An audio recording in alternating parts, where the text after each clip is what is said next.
Thank you, Lindsay. That was beautiful. That was a beautiful song. And it brought me back to my ministerial school days. We had to sing one song by ourselves without help, and that was my song. So, needless to say, those of you who know my musical talent, I struggled a little bit even starting it. But I needed you back then, Lindsay. Anyway, this is the fifth Sunday, if you can believe it or not, in January. And our tradition has been that what we do is we go through the basic teachings of our philosophy, the science of mind, every January. And so this is the final Sunday. So we're going to talk about how to use the science of mind teachings. But one of the, as we've mentioned all month, one of the best things about this teachings is that it's practical. So Ernest Holmes always took pride in it, and it was practical. And I shared with you before that he said, I would rather have people make practical use of these teachings than utter the words of wisdom from every smart man and woman that's walked the planet. So we really like our teaching because it gets a practical approach of spirituality that can make real changes in our lives. So what the science of mind affirms for you is your position as a creative center of your life, that you're endowed with beautiful capacities by your creator, whether you want to call that God, whether you want to call that love, life, the universe. And the beauty of that is that it's inside of you right now. Always has been, always will be. And it's not some external deity that you have to do something to get this bliss in your life. This bliss is inside of you right now. And what that sets us up for is a beautiful path, because it sets us up from now that we understand that we can take direction with our lives. And by taking direction, we can improve the quality of our lives. It affirms that the one life, this creative love and intelligence, is available to everyone, and it's available inside of us. Like I said, it's not an external deity that we have to do something, we have to beseech or beg or bargain with. That's not the way we think it works. So the very life and energy which you move and live and have your being in, is in everything. It's in other people, it's in everything you come across. And it's a beautiful thing. So that lets you know, we can affirm for you right now that you are a spiritual being. You're an activity of God living in God. And as we've talked about the last few weeks, is the divine is not only the creation, it's the life itself. So every bit of your life is lived in the midst of the divine. Where we get in trouble is we forget that, and we start looking to the external world for our answers to our problems, to the things that are bothering us, and we forget this beautiful essence of the divine that we are. So when you start expressing God to your level of awareness, something happens. You realize that you have undeniable worth. Undeniable worth. So I implore you, don't let your life be judged by what's happened to you in the past, or what some well-meaning person told you, or decreed, or said, you'll never do this, or you'll never do that. It just doesn't work like that. You're too much of a Pollyanna. Because the truth inside of you, this is how we use it. We're turning at first to the truth inside of us. We're turning within and knowing the truth. Knowing that you are this beautiful, radiant light of spirit, and you have unlimited value. You have a creative potential greater than you could possibly imagine. And what's so great about the teachings and how we use it, all you have to do is get this inner life squared away. And then the rest of your life can move forward in grace. And then, as you continue this exploration, as you continue this life experience with your faith, with your knowing who you are, then when hard time comes, you can stand like a mighty oak tree with its roots firmly planted in a greater truth. And you can withstand any storm that will pass. And even after the storm passes, it makes you greater than you were. Your faith is greater, your belief is greater, your inspiration is beautiful and greater. So, what does it tell us our role is? So the Science of Mind tells us our role is to heighten and enhance the quality and frequency of our awareness. Because our awareness creates our thoughts. And the beautiful thing about that, when we enhance our awareness, the universe will create a vibrational match to make that awareness now our experience. The Bible said, "It is done unto you as you believe." And as Ernest Holmes says, your thoughts create your life. So there's this beautiful, we call it the universal law, we call it the creative process that will do that for us. And how powerful as that is. The Master Teacher Jesus said, "As thou hast believed, so it shall be done unto you." Powerful place to be. And I want to borrow an acronym from one of my favorite ministers, Dr. Roger Teal from the Mile High Church. He's just recently retired, and he was a master at creating acronyms to teach from, and I really like this one, so I'm going to borrow it from him today. So, what Science of Mind affirms for us, and I'm speaking now from an I am acronym, and I am is the most powerful thing you can say, because when you say the words I am, you're recognizing that beautiful divinity inside of you. So the I stands for illuminating, the A for activation, and the M for mastering. And so what illuminating does, this is our first step on how to use it. It allows us to wake up and just illumine our consciousness. And our most powerful gift for that is affirmative prayer. So there's many different ways of prayer, and I'll go along with Ernest Holmes that it doesn't make sense to me that if we're created from the divine, the beautiful universal intelligence and love, we would ever be created flawed and have these hurdles we have to get to obtain our grace. Now, I believe, as Dr. Holmes tells us, that we have this birthright where we were born into grace, and we have all the gifts that we need. But once again, we're always at free will, and so that's where we get into trouble, because we start looking out there at the external world or the external people to wonder what our destiny will be, where we know we can do it ourselves. So affirmative prayer is not something that you do to God, though. Reverend Dr. Michael Beckwith has a favorite saying. He says, your prayer is not for God to change the world. Your prayer should be for you to see the world from God's perspective. Powerful. And so that's what it is. That's what it is, and that's the good news, because the heavy lifting is done by something else.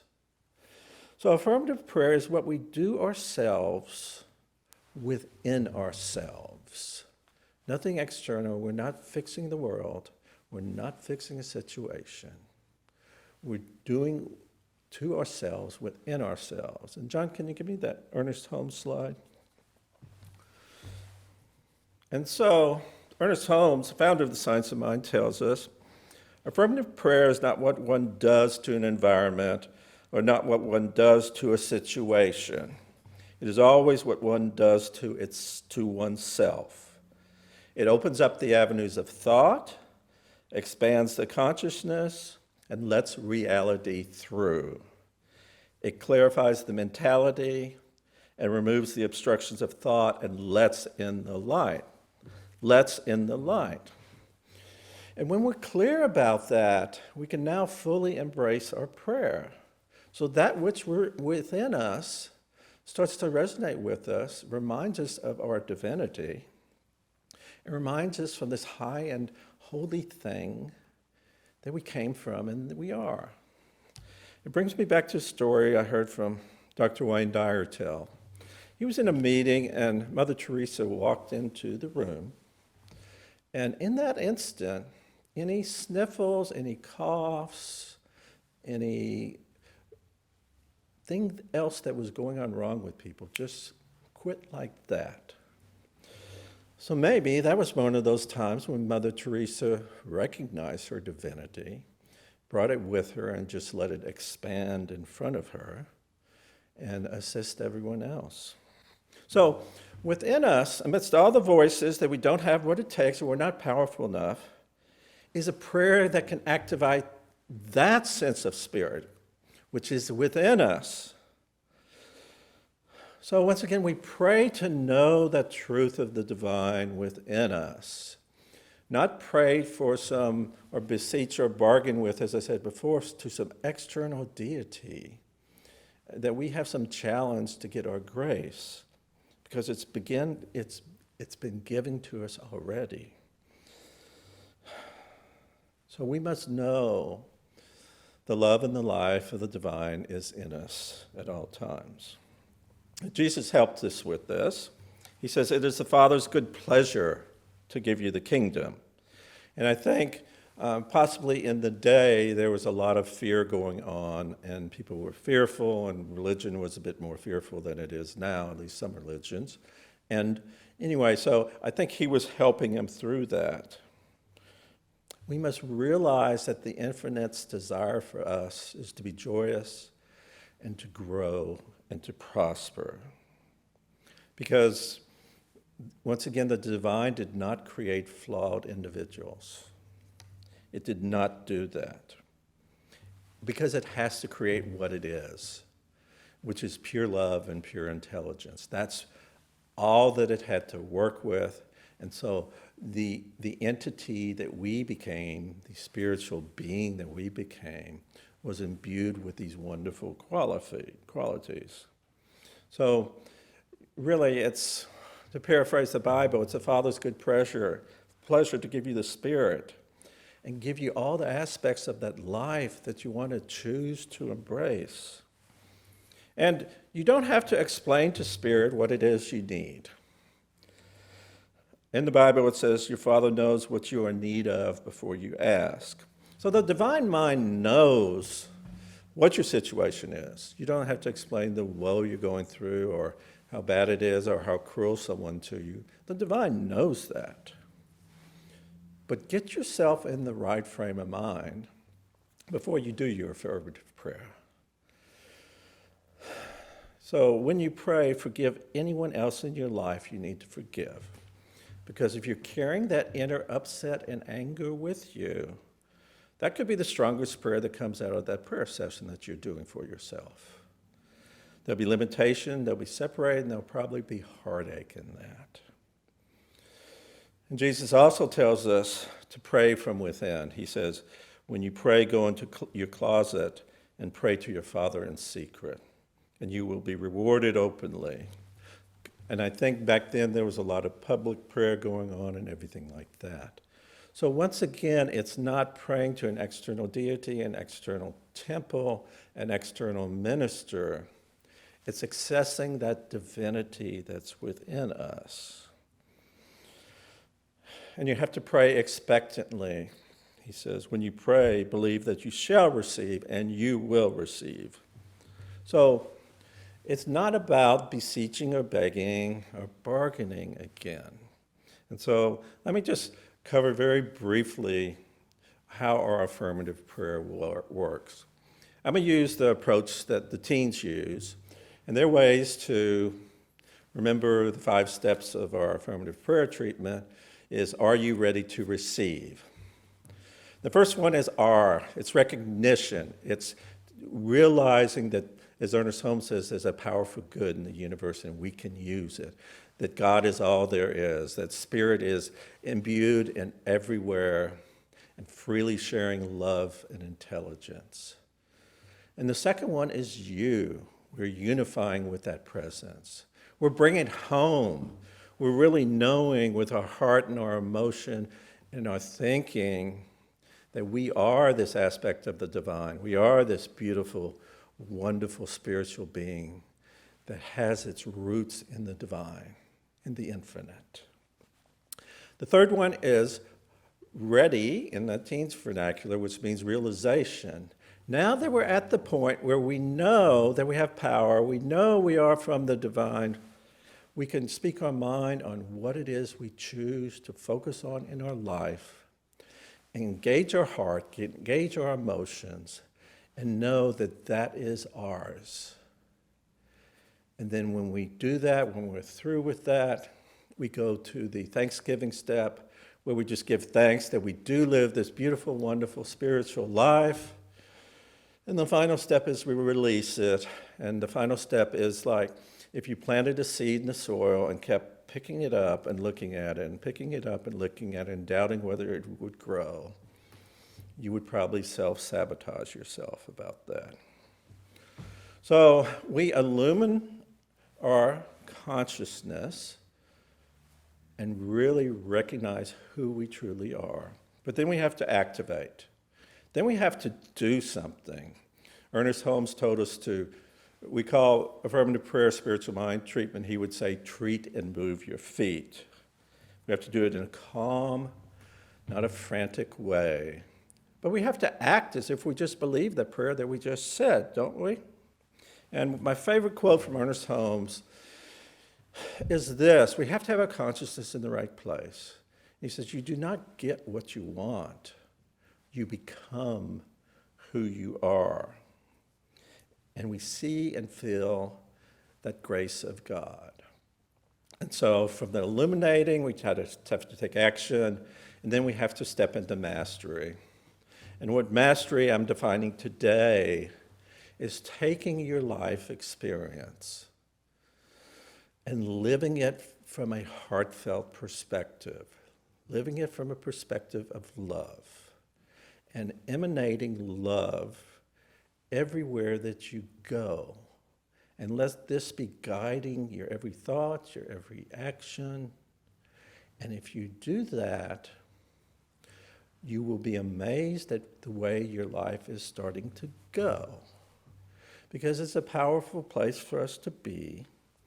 And the thing about love is that a lot of the problems that we run into in this life is based on fear. When you're living that life of love, there's no place for fear to hide. When you're truly into this aspect of love, it's not conquering fear in the battle.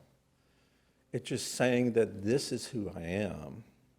I'm refusing to believe any of these false or limiting beliefs anymore. So this is a powerful place for us to be in mastery, because when we're in love, we are in mastery. We aren't doubting ourselves because we've illuminated our minds, we've acted on it, and now we're living the life of love, which is a powerful place for us to be. And I want to close today with a poignant time that I had this week. And, you know, it's interesting because Ernest Holmes really didn't want a church with a theology and any dogma or anything. He says, I want this to be able to be applied and used throughout the world. And this week there was a series of shows on a tribute to Kobe Bryant. He had, this was the one-year anniversary when he made his life transition, so sadly, 1 year ago.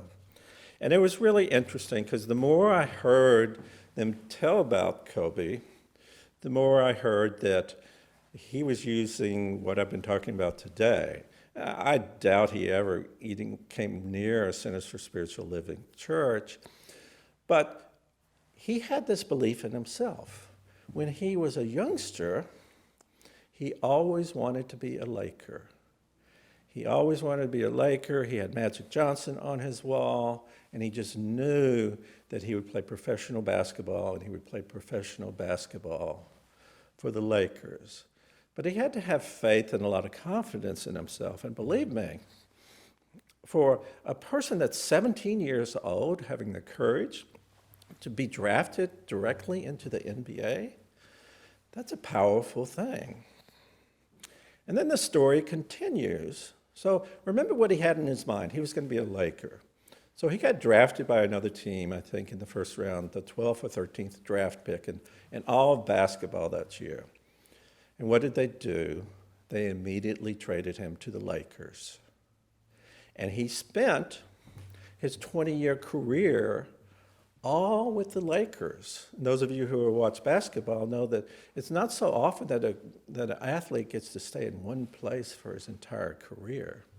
So he was living the life of his dream. Yeah, he had some naysayers, but he lived, and they were talking about on this program, what he did is went beyond a basketball player. He became more of a presence. And I'm sure his self-confidence was on high almost all the time, using these same principles, knowing that he had worth. And so as time goes on and he was backing away, he was approaching his retirement age, he used that same sense of self-worth. And the show talked about his relationship that he had and how he loved his daughters so much and so powerful. And so he was living the life of grace in his way. I know he had some bumps and bruises along the way, but he was living the life of spirit. And he was definitely living the life that he told himself as a kid he would live. So, John, can you give me my final slide? This is what I transcribed on my phone from one of Kobe Bryant's final interviews. It's so meaningful, and it looks like what we've been talking about today. He says this is Kobe speaking: "Nobody knows what happens when the storm eventually ends. You have to be prepared for the storm to end. I have left nothing undone to the best of my ability." And then the final sentence is so powerful and meaningful. He said, "There's a difference from what you have done and who you are," just as I was talking from Ernest Holmes earlier. So, in summary, how do we use the science of mind? We illuminate our consciousness and focus on the reality of who we are. We activate our life by walking that consciousness, stepping that step that we said we are, and we put the icing on the cake by mastering life and just living the life of the love and the heart and the truth of who you are. So this completes our 4-week session on the basics of the science of mind. It's not basic or simplistic, it's powerful. And these tools we can use for the rest of our life to enhance our life and do some really, really great things.